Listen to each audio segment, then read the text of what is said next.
Assalamualaikum warahmatullahi wabarakatuh. Salam sejahtera untuk kita semua. Perkenalkan, saya Eko Puji Laksono, dosen tetap pada program studi Teknologi Informasi Universitas Proklamasi 45 Yogyakarta. Pertama-tama saya menyampaikan terima kasih dan apresiasi kepada Bapak Ibu tim penilai sertifikasi dosen yang telah berkenan meluangkan waktu untuk menilai video pengajaran ini. Video ini saya susun sebagai bagian dari proses uji kinerja tugas perguruan tinggi atau UKTPT dalam rangka pemenuhan syarat sertifikasi dosen sekaligus sebagai bentuk dokumentasi proses pengajaran yang saya lakukan di kelas. Mata kuliah yang saya ampu adalah Arsitektur Enterprise dengan nomor 3 SKS yang akan diselenggarakan dalam 16 pertemuan yang terdiri dari 14 pertemuan tatap muka serta 2 pertemuan untuk tes dan UAS. Mata kuliah ini membahas konsep dan prinsip perancangan arsitektur sistem informasi skala enterprise, termasuk framework populer seperti TOGAF, Zalman, dan FEAF, serta penyusunan blueprint arsitektur yang mendukung strategi bisnis dan transformasi digital organisasi. CPL yang dibebankan pada mata kuliah ini mencakup CPL 1, profesional dan bertanggung jawab dalam bidang arsitektur sistem informasi. CPL 2 adalah menguasai konsep arsitektur enterprise dan frameworknya.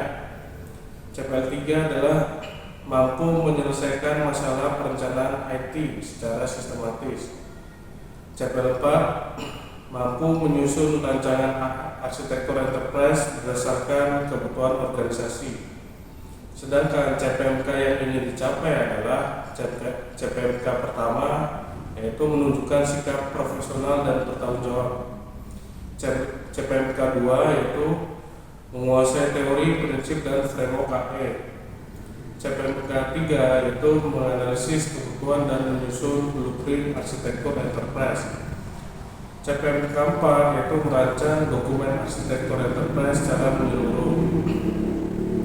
Dalam menyampaikan materi, saya menggunakan pendekatan problem based learning, yaitu pembelajaran berbasis masalah nyata yang mendorong mahasiswa berpikir kritis, menyusun solusi, dan bekerja dalam tim.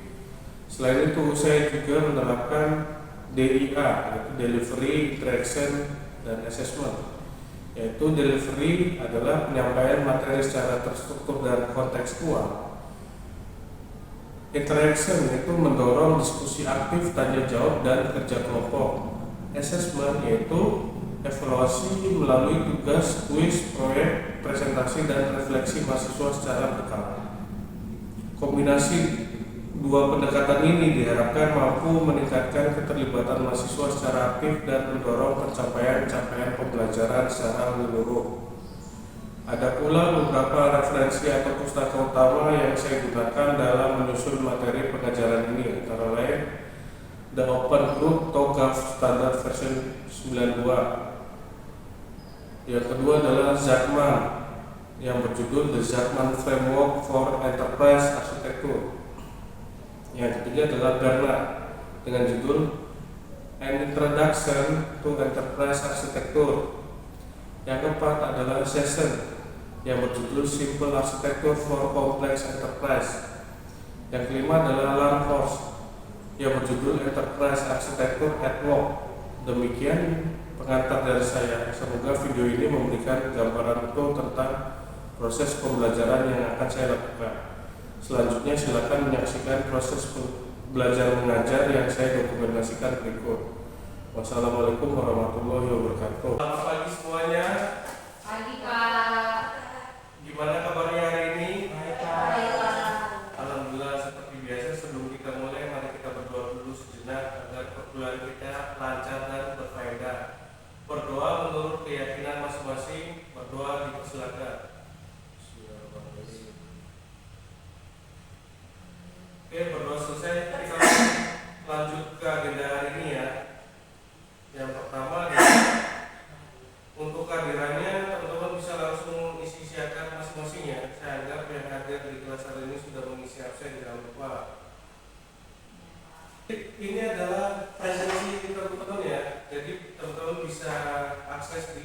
aksi-aksinya masing-masing. Oke, hari ini kita masuk ke pertemuan kedua ya. Nah, agenda hari ini lumayan padat tapi tetap menarik untuk kita lakukan.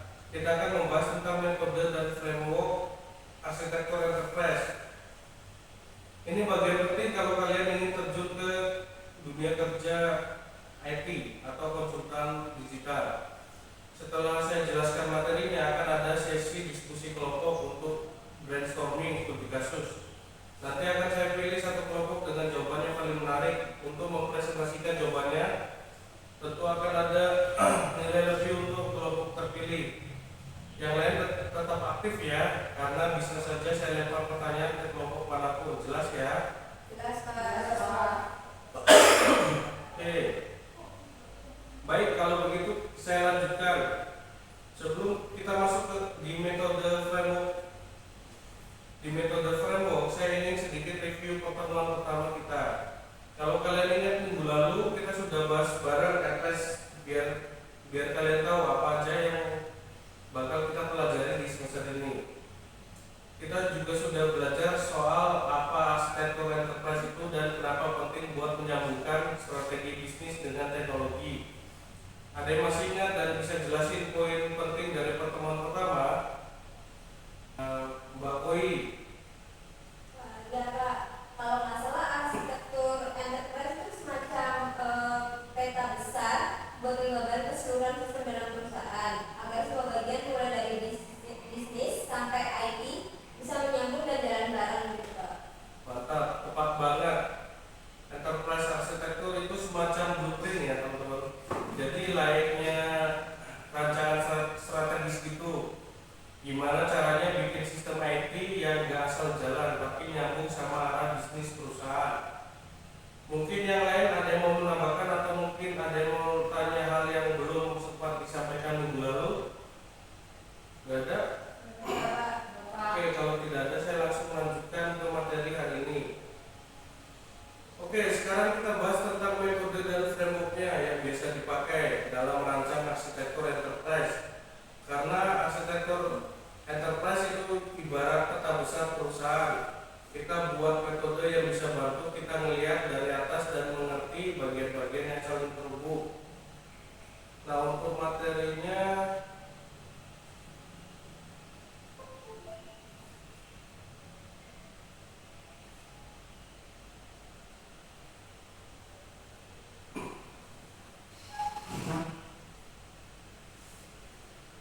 ada metode dan framework arsitektur enterprise. Untuk pendahuluannya, sebuah metode arsitektur adalah sebuah kumpulan terstruktur dari teknik dan langkah-langkah proses untuk membuat dan memelihara sebuah enterprise arsitektur. Dalam pengembangan sebuah enterprise arsitektur akan lebih baik dan lebih mudah jika mengikuti sebuah kerangka berpikir tertentu. Itulah yang disebut dengan istilah enterprise arsitektur framework atau EA framework. Selanjutnya ada 4 macam EA framework yang umum digunakan. Yang pertama ada Zachman framework.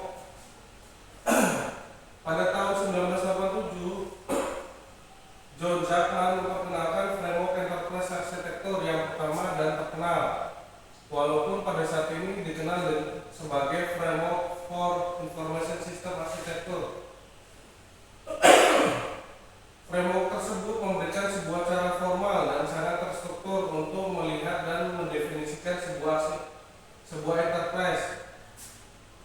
Sebuah struktur logis untuk mengklasifikasi dan mengorganisasi representasi deskriptif dari sebuah enterprise yang penting bagi manajemen enterprise dan bagi pengembangan sistem enterprise. Framework Zachman, framework tersebut berisikan matriks klasifikasi 2 dimensional berdasarkan pada interseksi dari 6 pertanyaan komunikasi, yaitu what, where, when, why, who, dan how, dengan 6 baris untuk ratifikasi transformasi. Pada dasarnya, framework memiliki abstraksi produk lainnya sebagai tambahan terhadap what, how, dan where, yaitu pertanyaan interrogatif lainnya, who, when, dan why. Selanjutnya menggunakan skema untuk mengorganisir artefak arsitektur, dengan kata lain desain dokumen, spesifikasi, dan model, di mana dibagi menjadi target artefak seperti pemilik bisnis dan pembangun dan beberapa isu seperti data dan fungsionalitas. Ini adalah contoh framework Zachman. Itu ada data yang what, terus function how, network where, people who, time when, motivation why. Terus di sisi kirinya ada objektif atau scope. Secara kontekstual, role-nya adalah planner. Jadi dari planner sampai ke user itu memiliki list dari data sampai ke why. Teman-teman bisa lihat di tabel framework Zachman-nya. Oke, lanjut. Kelebihan dan kekurangan Zachman. Kelebihannya itu menganggap enterprise sebagai suatu keseluruhan, dijelaskan tanpa tergantung dari tools atau metodologi, dan masalah apapun dapat dipetakan untuk memahami di mana posisinya. Untuk kekurangannya adalah banyaknya jumlah sel yang menjadi halangan bagi kepraktisan penerapan framework ini. Juga hubungan antara sel yang berbeda tidak terlalu jelas spesifikasinya. Setelah framework Zachman, yang kedua adalah TOGAF, yaitu The Open Group Architecture Framework. Asalnya adalah sebuah framework dan metodologi umum atau generik untuk pengembangan arsitektur teknis, namun kemudian berkembang menjadi sebuah framework dan metode enterprise arsitektur, menyediakan pendekatan secara komprehensif untuk mendesain, merencanakan, mengimplementasi, dan melakukan kontrol dengan otoritas pada sebuah informasi arsitektur enterprise. Terus TOGAF memiliki komponen utama, yaitu yang pertama adalah arsitektur capability framework, yang kedua adalah arsitektur development method atau DR, yang ketiga adalah arsitektur content framework, sama yang keempat adalah enterprise continuum. Kita lihat per masing-masing komponennya. Yang pertama adalah arsitektur capability framework, yaitu yang berurusan dengan organisasi, proses, skill, peran, dan tanggung jawab yang diperlukan untuk memulai dan mengoperasikan fungsi arsitektur dalam enterprise. Komponen yang kedua adalah arsitektur development method yang menyediakan way of working bagi arsitek dan dianggap sebagai inti dari TOGAF. Komponen ketiga adalah arsitektur content framework yang mempertimbangkan keseluruhan enterprise arsitektur yang tersusun atas 4 arsitektur yang saling berkaitan: bisnis arsitektur, data arsitektur, application arsitektur, dan teknologi arsitektur atau IT. Selanjutnya adalah enterprise continuum yang berisi berbagai model referensi seperti technical reference model, the open group standard information base atau SIB, dan the building block information base atau BBIB. Selanjutnya ini adalah baganya. Yang pertama adalah preliminary atau framework and principle. Terus ada tahapan A sampai tahapan H, ya teman-teman. Tahapan A sampai tahapan H itu adalah requirement atau kebutuhan dari preliminary-nya. Yang tahapan A adalah arsitektur vision, tahapan B adalah bisnis arsitektur, tahapan C-nya adalah information system arsitektur, tahapan D-nya adalah teknologi arsitektur, tahapan E-nya adalah opportunities and solution, tahapan F-nya adalah migration planning, tahapan G-nya adalah implementation governance, tahapan H-nya adalah arsitektur change management, dan kembali ke tahap A. Jadi semuanya terhubung ya teman-teman ya, antara tahap A sampai tahap A.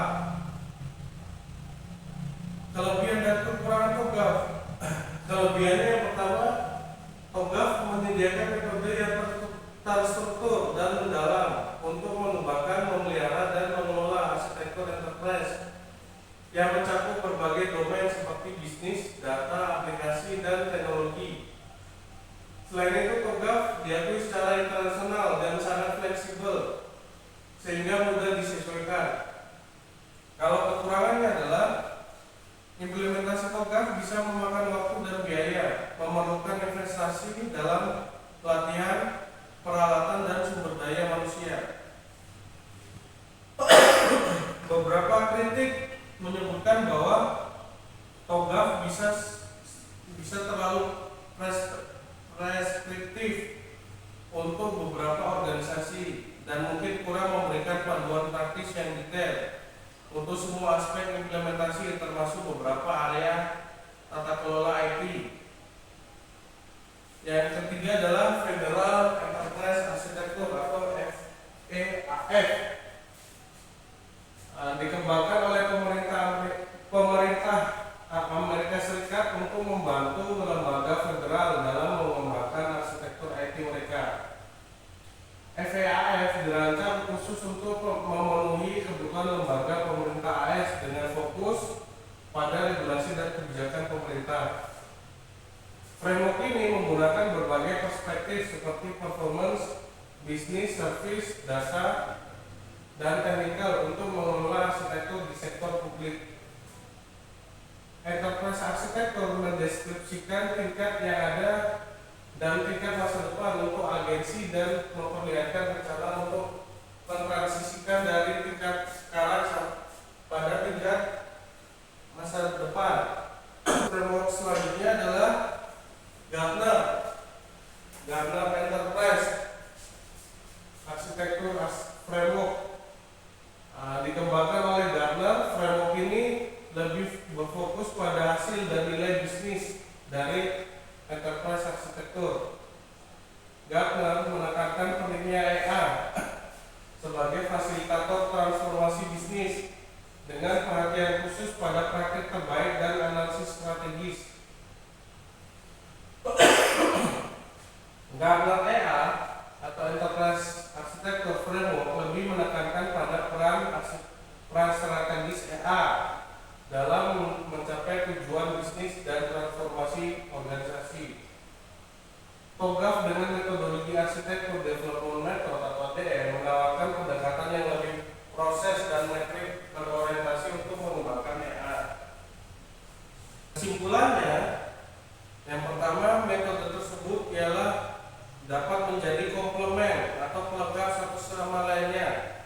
Untuk beberapa organisasi, pilihan terbaik yang dapat dipilih dari metodologi tersebut ialah menggabungkan secara bersama di mana metode tersebut dapat berjalan seiring dengan keterkaitan organisasi tersebut. Memberikan tempat yang baik untuk memahami nilai dari setiap metode dan bagaimana metode tersebut melengkapi satu dengan yang lainnya.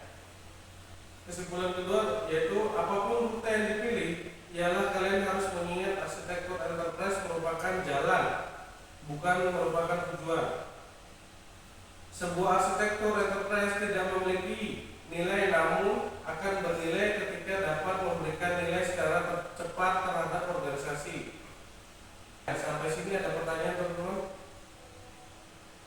Oke, Mbak Zulia silakan. Kalau misalnya organisasi itu udah punya sistem tapi tidak pernah memakai program framework atau zaman, itu mereka berarti punya AI ya Pak? Oke, pertanyaan bagus. Jawabannya bisa jadi mereka tetap punya arsitektur tapi tidak terdokumentasi dengan baik dan kemungkinan besar tidak strategis. Jadi bukan berarti enterprise arsitekturnya nggak ada, tapi lebih ke berjalan tanpa peta, gitu istilahnya. Framework itu fungsinya buat bantu kita dokumentasi dan rancang struktur yang benar-benar nyambung antara bisnis dan teknologi. Dan itu yang akan menjadi tugas kalian nantinya untuk merancang sistemnya. Ada lagi pertanyaan? Kalau nggak ada kita lanjut ke studi kasusnya. Oke, untuk sekarang adalah sama studi kasus. Saya jelaskan dulu aturannya. Jadi kalian buat kelompok. Saya beri satu studi kasus sederhana tapi relevan yang harus kalian diskusikan. Diskusi kelompok waktunya hanya 10 menit. Tulis jawaban kalian di selembar kertas dan setelah diskusi selesai kumpulkan jawaban kelompok kalian. Coba kalian pecahkan menggunakan pendekatan arsitektur enterprise. Ceritanya gini. Jadi ada rumah sakit Sehat Sentosa adalah sebuah rumah sakit yang belum lama berdiri. Mereka sedang membangun sistem, di dalamnya masih banyak proses yang dilakukan secara manual. Dari daftar pasien, rekam medis, sampai jadwal dokter yang masih mengandalkan administrasi manual. Manajemen ingin semua itu go digital, sehingga mereka merekrut tim IT.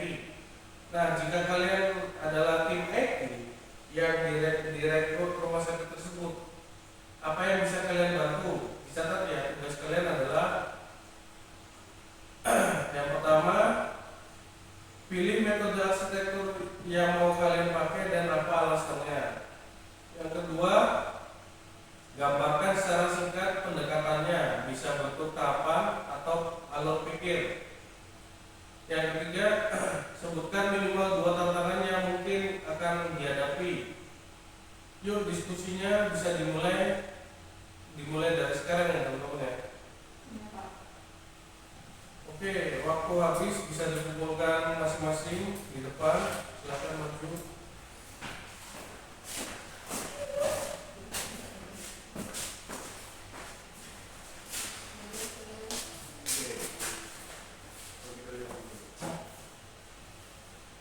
Oke, saya sudah membaca semua jawaban dan saya memilih satu yang menurut saya paling baik ya teman-teman ya. Jadi kelompoknya Zuria, Stefani, sama Randy, silakan maju ke depan dan bacakan hasil diskusi kalian. Yang lain boleh beri tepuk tangan dulu untuk kelompok terpilih. Tepuk tangan.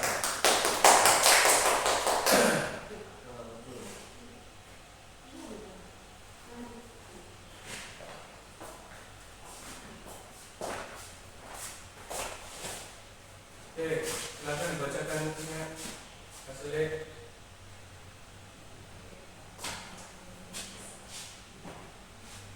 Dari Zuria dulu. Kami memilih menggunakan framework Toggle karena Toggle menyediakan pendekatan yang sistematis dan bertahan, yaitu melalui siklus ADM atau arsitektur development method yang cocok digunakan dalam proyek transformasi digital berskala sedang hingga besar seperti rumah sakit. Toggle ini juga fleksibel dan bisa disesuaikan dengan kondisi organisasi yang belum memiliki IT yang kuat. Oke, lanjut. Kalau dari kita Pak, pendekatan kami menggunakan tahapan ADM Prograf yang terdiri dari beberapa tahapan penting yang garis besarnya. Satu, menentukan komitmen manajemen, menyusun prinsip arsitektur, mengumpulkan informasi kondisi sekarang atau baseline, terus merancang visi digitalisasi rumah sakit, menganalisis proses bisnis seperti pendaftaran pasien, jadwal dokter, manajemen rekam medis, menyusun ulang proses agar bisa otomatis, desain sistem yang menangani database pasien, aplikasi rekam medis, integrasi jadwal dokter. Selanjutnya menentukan kebutuhan infrastruktur, server jaringan, sistem keamanan. Terus menentukan solusi teknologi yang tersedia seperti cloud service atau software medis. Di kasus ini ada beberapa tantangan yang kemungkinan besar akan muncul dalam implementasi transformasi digital di rumah sakit. Yaitu satu, banyak staf yang sudah terbiasa dengan cara kerja manual sehingga mungkin ada rasa takut akan perubahan teknologi dan ketidakmampuan adaptasi. Dua, rumah sakit belum memiliki sistem IT yang solid sehingga perlu investasi awal untuk server, koneksi internet, dan sistem keamanan. Tiga, ada data lama masih berbentuk kertas atau format tak terstruktur sehingga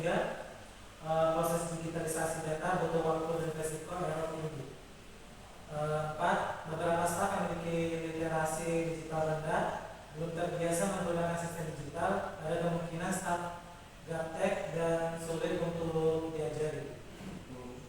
Hanya sebagai tambahan agar digitalisasi ini berhasil, kami juga menyarankan beberapa hal pendukung. 1. Pelatihan staf secara terhadap khususnya di bidang digitalisasi. 2. Kolaborasi dengan vendor IT yang berpengalaman di sekitar kesehatan. 3. Uji coba pada 1 divisi terlebih dahulu sebelum diterapkan penuh. Sekian dari kami, terima kasih. Oke, terima kasih tim yang sudah presentasi. Jawaban kalian sangat lengkap dan bagus. Itu tadi salah satu contoh yang dapat dilakukan untuk menyusun sebuah sistem nyata. Tapi jangan lupa, waktu eksekusi di dunia nyata seringkali tidak semulus teori. Tapi metode yang tepat itu sudah menjadi fondasi yang sangat kuat untuk prosesnya. Oke, hari ini kita sudah belajar tentang metode dan framework arsitektur enterprise. Ini ilmu yang bisa kalian pelajari pakai nantinya di dunia kerja. Jadi di luar perkuliahan ini kalian juga bisa untuk lebih mendalami topik ini. Minggu depan kita bahas komponen utama EA, mulai dari arsitektur bisnis, data, aplikasi sampai teknologi. Mari kita tutup perkuliahan ini dengan doa. Doa menurut keyakinan masing-masing, dipersilakan. Alhamdulillahirrahmanirrahim. Oke, cukup. Thank you untuk diskusinya. Semangat terus ya. Jangan lupa istirahat dan jaga kesehatan. Sampai jumpa minggu depan. Wassalamualaikum warahmatullahi wabarakatuh. Waalaikumsalam.